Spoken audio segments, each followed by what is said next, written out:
അല്ല, അത് ഒളിഞ്ഞല്ലോ. ഇപ്പൊ നിലമ്പൂരിൽ എന്താ ബി ജെ പിക്ക് സ്ഥാനാർത്ഥി ഉണ്ടാവില്ല എന്ന് കേൾക്കുന്നത്? ബി ജെ പിക്ക് അവിടെ സ്ഥാനാർത്ഥി ഉണ്ടാവില്ല എന്ന് ഞാൻ 2 മാസം മുമ്പ് ഞാൻ പറഞ്ഞതാണല്ലോ. നിങ്ങൾ എന്റെ പ്രസ് മീറ്റ് ഒന്ന് എടുത്തു നോക്കൂ. 2 മാസം മുമ്പ് മലപ്പുറം പ്രസ് ക്ലബ്ബിൽ നടത്തിയ പ്രസ് മീറ്റിൽ ഞാൻ അടിവരായിട്ട് പറയുന്നുണ്ടല്ലോ ബി ജെ പിക്ക് സ്ഥാനാർത്ഥി ഉണ്ടാവില്ല എന്ന്.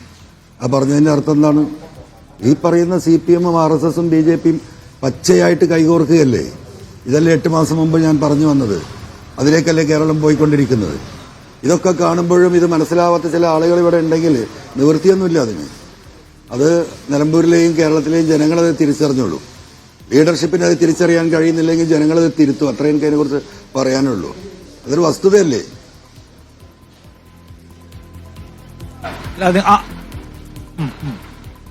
അല്ല, ആ നിലയ്ക്കൊരു ധാർമ്മികമായ പ്രശ്നമായിട്ട് ഉന്നയിക്കാമെങ്കിൽ കൂടി തെരഞ്ഞെടുപ്പിൽ പല സ്ട്രാറ്റജീസ് ഉണ്ടാവില്ല. അത് നിങ്ങൾക്കൊരു ഭയപ്പാടുണ്ടാക്കുന്നുണ്ടോ?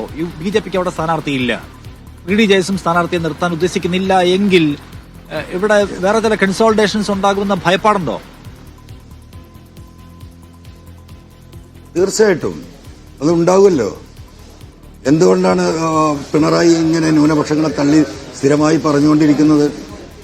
വെള്ളാപ്പള്ളി നടേശൻ നിലമ്പൂരിൽ നിന്ന് നടത്തിയ പ്രസ്താവന കേരളത്തിലെ മുഴുവൻ ജനങ്ങളും, എല്ലാ സാമുദായിക നേതാക്കളും, ഈവൻ SNDP-യുടെ പ്രാദേശിക നേതാക്കളടക്കം അതിനെ തള്ളി പറഞ്ഞപ്പോഴും അതിനെ വെള്ള പൂശിയത് പിണറായി വിജയനെയാണ് 2 ദിവസം മുമ്പ് ശേഷം നമ്മൾ ആലപ്പുഴയിൽ കണ്ടത്. എന്താ അതിന്റെ അർത്ഥം?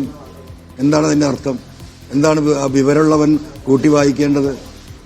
അതിന്റെ ബാക്കി പശ്ചാത്തലമല്ലേ BJP സ്ഥാനാർത്ഥി ഉണ്ടാവില്ല എന്ന് പറയുന്നത്? ഇതൊരു വസ്തുതയല്ലേ.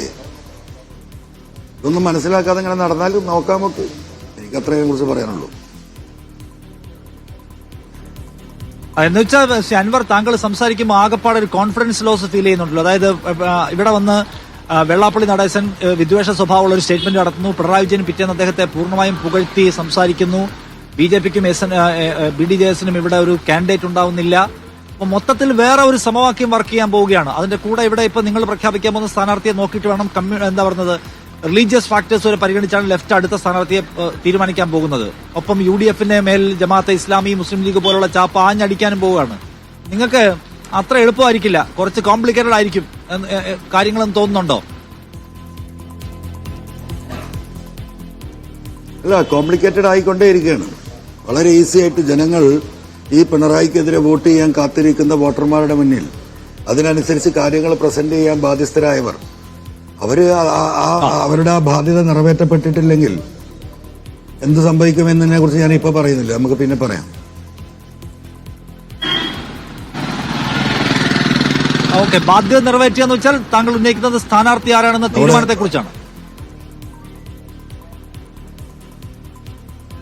അല്ല, അതൊക്കെ നമുക്ക് പിന്നീട് വിശദീകരിക്കാം. ഇവിടെ പലരും നിൽക്കുന്നുണ്ട്, സുഹൃത്തുക്കൾ, പല ചാനലുകാരും. ഒറ്റ കാര്യം കൂടി ചോദിച്ചാൽ നിർത്താം, താങ്കളുടെ തിരക്കാൻ മനസ്സിലാക്കുന്നു. ഒറ്റ കാര്യം കൂടി, ഇപ്പൊ താങ്കളുടെ ഒരു മോഡ് ഓഫ് ആക്ഷൻ എങ്ങനെയാണ്? ഇനിയിപ്പോ തെരഞ്ഞെടുപ്പ് സ്ഥാനാർത്ഥി ആരായാലും ഇറങ്ങുമെന്ന് പ്രഖ്യാപിച്ചിട്ടുണ്ട്. അപ്പൊ ഒരു പ്രവർത്തനത്തിലേക്ക് മീൻസ് അതിന്റെ ഒരു പ്രചാരണത്തിലേക്ക് ഇറങ്ങാനുള്ള സമയം ഇന്നിപ്പോ തുടങ്ങുമോ? ഇല്ല, സ്ഥാനാർത്ഥിയൊക്കെ വരട്ടെ, തീരുമാനമാവട്ടെ, നമുക്ക് നോക്കാം. ഞാനായിട്ട് തിരക്കെടുത്തിട്ട് കാര്യമില്ലല്ലോ. ഞാൻ ഒരുപാട് ഭാരം ഞാൻ വഹിച്ചു, ഇപ്പോഴും ഭാരം വഹിച്ചുകൊണ്ടിരിക്കുകയാണ്. ഇതിലപ്പുറം ഒന്നും വഹിക്കാൻ കഴിയില്ല. നോക്കാം നമുക്ക്.